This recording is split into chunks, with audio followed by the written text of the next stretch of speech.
తాను పరారీలో ఉన్నట్టు వస్తున్నటువంటి వార్తల్లో నిజం లేదన్నారు మాజీ ఐపీఎస్ అధికారి శివానంద్ రెడ్డి. తమ ఇంటికి పోలీసులు వచ్చారని, అయితే వారి దగ్గర వారెంట్ కానీ ఎలాంటి పేపర్లు కానీ లేవని అన్నారు. అందుకే దర్యాప్తుకు తాను సహకరించలేదని స్పష్టం చేశారు. తమ లాయర్లు పోలీసులతో మాట్లాడారని శివానంద్ రెడ్డి చెప్పారు. సరైన ఆధారాలు పేపర్లతో వస్తే దర్యాప్తుకు తాను సహకరిస్తానని చెబుతున్నారు. ఎటువంటి వారెంట్ లేదు, ఎటువంటి నోటీసు లేదు, ఎటువంటి ఎఫ్ఐఆర్ లేకుండా ఏదో హైదరాబాద్కు వస్తే పేపర్స్ ఇస్తామని చెప్పడం జరిగింది మా అడ్వకేట్స్ కు. మా అడ్వకేట్స్ వాళ్ళకు క్లియర్ గా చెప్పినారు, మీ దగ్గర ఏదన్నా పేపర్స్ ఇస్తే మేము అన్ని విధాలా సహకరిస్తామని.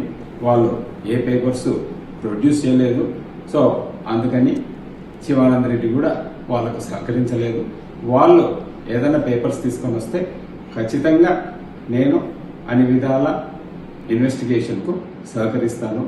వాస్తవానికి మాకు సంబంధం లేని ఎఫ్ఐఆర్లో, మా అక్యూజ్డ్ గాని ఎఫ్ఐఆర్లో మమ్మలను ఇన్వెస్టిగేషన్ పేరిట తీసుకురావాల్సిన అవసరం లేదు. 91 నోటీస్ ఇస్తే ఖచ్చితంగా పోలీసులకు అన్ని విధాలా సహకరించడానికి ముందుకొస్తాం. తప్పించుకొని పారిపోయిన